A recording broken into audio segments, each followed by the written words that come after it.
says, "Vayitzileinu mecherev Paroi," Lord of Pharaoh.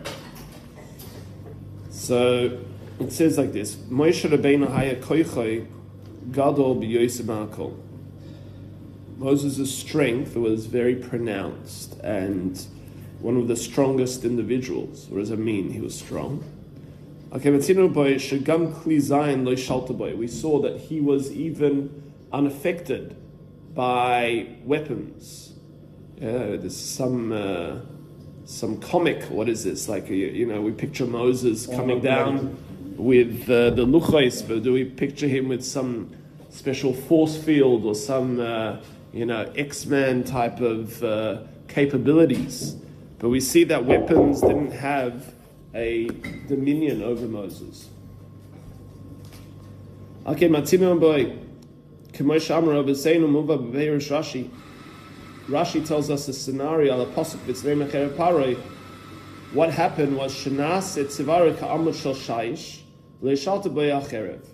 that there was a scenario where someone tried to strike Moses with a sword, and it says that his neck turned into marble. Very similar to the circumstance of who? Another individual whose neck turned into marble. Who? Someone wanted to bite another. Yeah. Do you remember who that was? No. Yaakov and Esav. Yeah. So Yaakov, it says that his neck turned into into marble, and he was unable to bite his neck. So that also transpired for Moses. So what's the significance here? He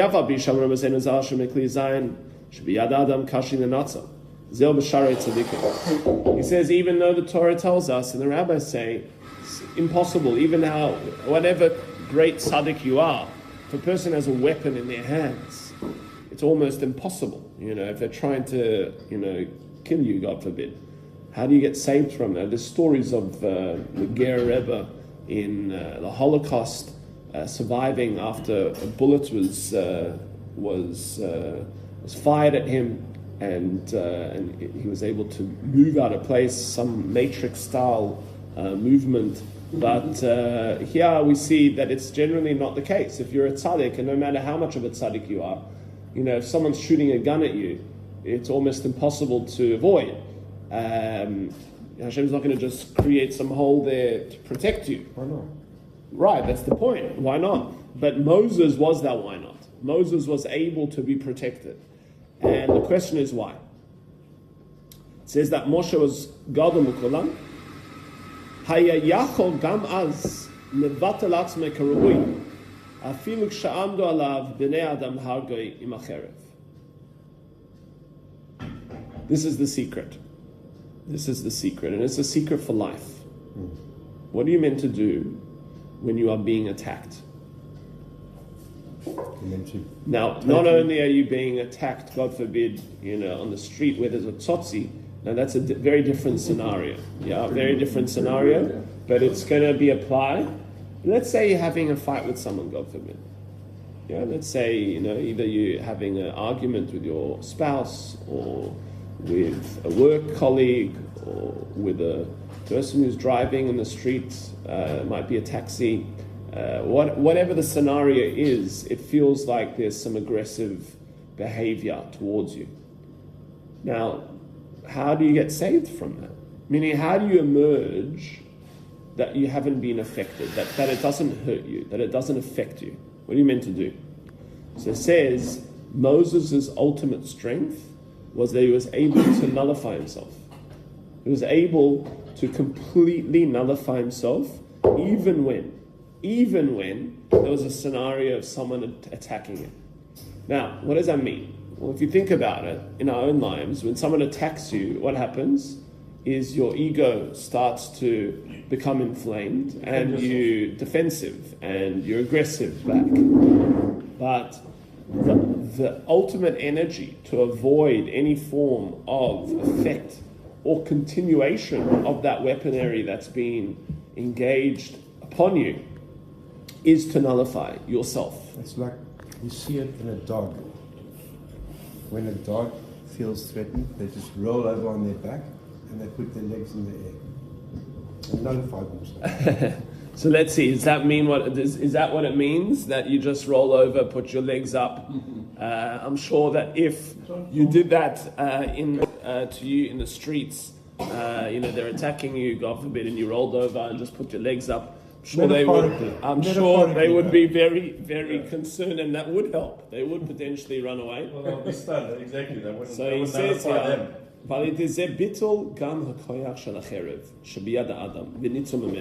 you can, in fact, remove the effect of the sword in a person's hand. So,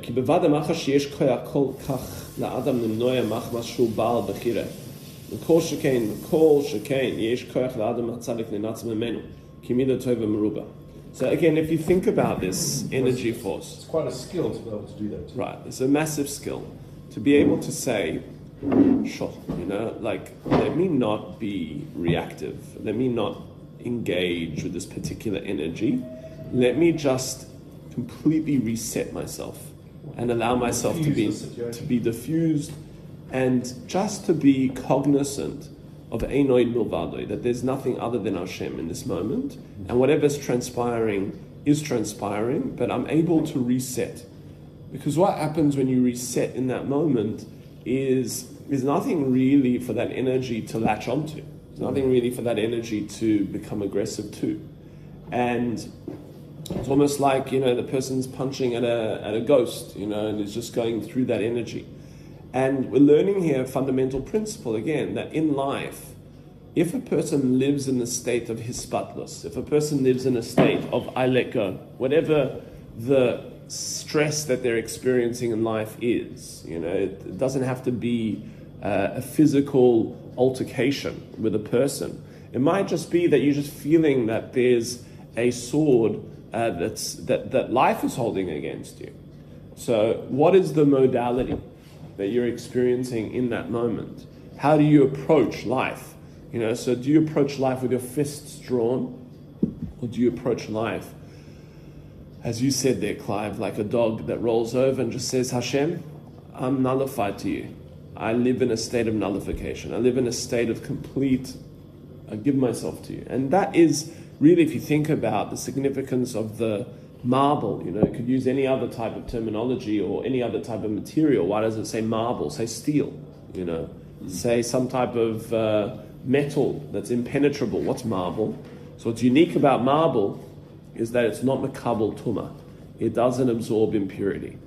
And we see that this is the secret here. Now, it doesn't mean you become cold and detached. It means that you nullify internally. Deeply internally nullify. And that's what he says,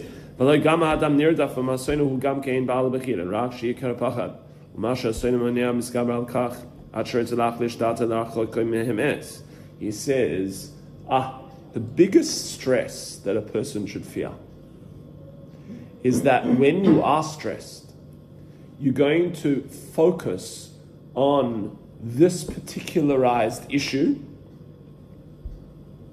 and you're not going to be focusing on truth, which is Hashem. That needs to be your main concern. That if I am unable to focus on Hashem as my main concern, but rather now I'm stressing about this ulterior issue, that needs to be my main stress. And that's where you see many tzaddikim, they'll daven to Hashem, please, I don't want to get sick. I don't want to get sick. Now, why don't I want to get sick? If you ask a person, why don't you want to get sick? Well, it's unpleasant. It's uncomfortable. I don't feel like I'm able to live my life. They would daven, I don't want to get sick. Give me any other yisurim. Just don't give me afflictions that will prevent me from serving you.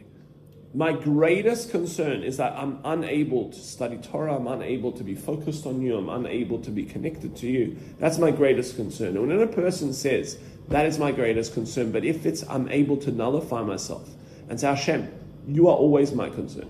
Whatever's happening, it's all about you. Nothing else matters to me. In that moment, you're able to disengage the issue, and that issue is unable to affect you. You're on another platform. If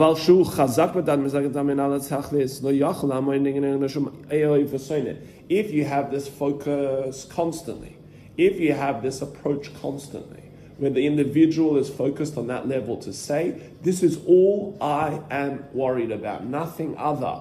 There's no ulterior energy force here. It's just about you, Hashem. Nothing can affect you, he says. There's so much to speak about here. If im hu katan, b'maylam oid, בין המגיע לכסולי של הצדיקים היראים ומקדמים אף על פי כן כנגד זה צריך שידע בוודאי לא ישלח עליו השם יסברך שונא שמונע כזה שלא יוכל לעמוד כנגדו. Understand this. You can be on whatever level you want. I mean, not that it's ideal, but you can be on whatever spiritual level you are on. He says you don't have to be a great tzaddik to be able to integrate this into your life.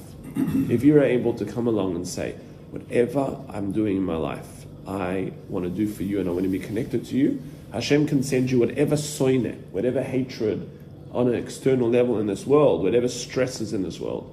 If you're able to recontextualize your approach to say, I nullify myself to you, Hashem, all I want to do is serve you, Hashem, then a person is able to be saved from this. Or you can be content and tranquil like Rabbi Akiva.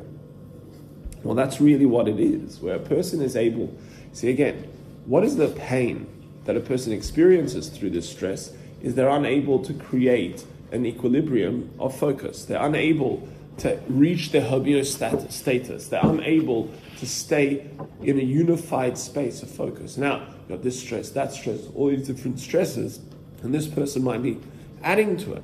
Now, when I'm able to say to myself, my only focus is one thing, is Yasha. I'm nullifying myself to that.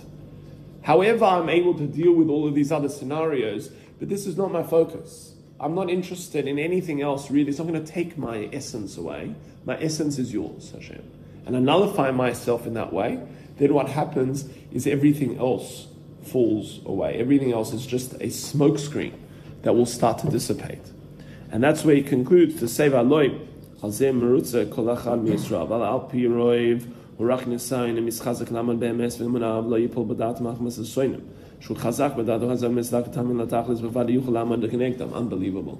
He says, if you are able to understand this, everything in this world is a test of this one fundamental thing. Everything in this world, all the stresses of this world, if you are able to just realize the reason why I have to go through this particular situation is to just let go, is to just say, I am giving myself to the light of the Creator, and I'm just going to be unified in that space. And I understand that that's my only focus. He says what happens is suddenly everything else starts to dissipate. That's why it says anyone who's mekabel all malchus shemayim, anyone who absorbs upon themselves the yoke of the heavens, ma'avirin memenu all derech eretz v'ol malchus. Hashem will remove from them the stresses of making a living and the stresses of the governing agencies that are around you. But anyone who removes that yoke, Hashem places the yoke of working and making a living and paying taxes and again all of these circumstances of stress and worry. And this is That's really why you can go surfing every day. 100% surfing in the ocean of Torah, you mean. So he says here, "Kshu chazak b'dato hazal mitzdak tamim latachlis v'vel yuchal lama kenegdam." Ve'ikar al yidei koyach hatzadik ha'emes. Shu rabbi shekibbel memena chidushay Torah ha'amitiyim shenimshachim habitu mahadrega gavoya v'noira ma'oid v'al yidei zeh kulam yichriu v'yipolu lefanav ki yavdu heim ve'elef v'yoytz v'hem v'dava ha'echa medivrei Torah al yisbatel. Unbelievable conclusion. He says, you know how you're able to reach this state of hispatlus? You know how you can reach this state of revelation?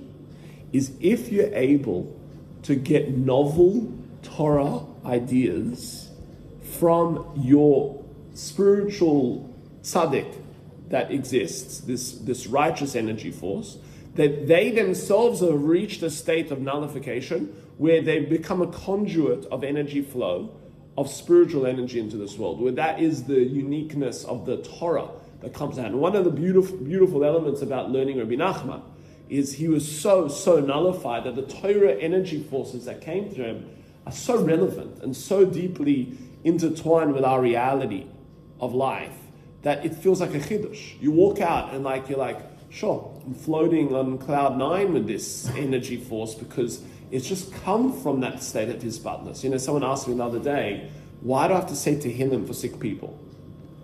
How does that work? And my answer to them was that King David wrote Tehillim in a way that was so nullified. He himself got to a state where all he saw was the light of the Creator. That's all there was. And he nullified himself to that. And that's how he wrote Tehillim. So when you're learning or reading Tehillim, you are engaging that energy force, and that's bringing healing into your life to be able to then deal, God forbid, with the stresses that surround. And that's what we're learning from this energy of Moses. He was able to do the same thing. And if we're able to incorporate the same energy into our own lives, we'll be able to, please God, deal with any stresses and any concerns. Hashem should bless us with only good things.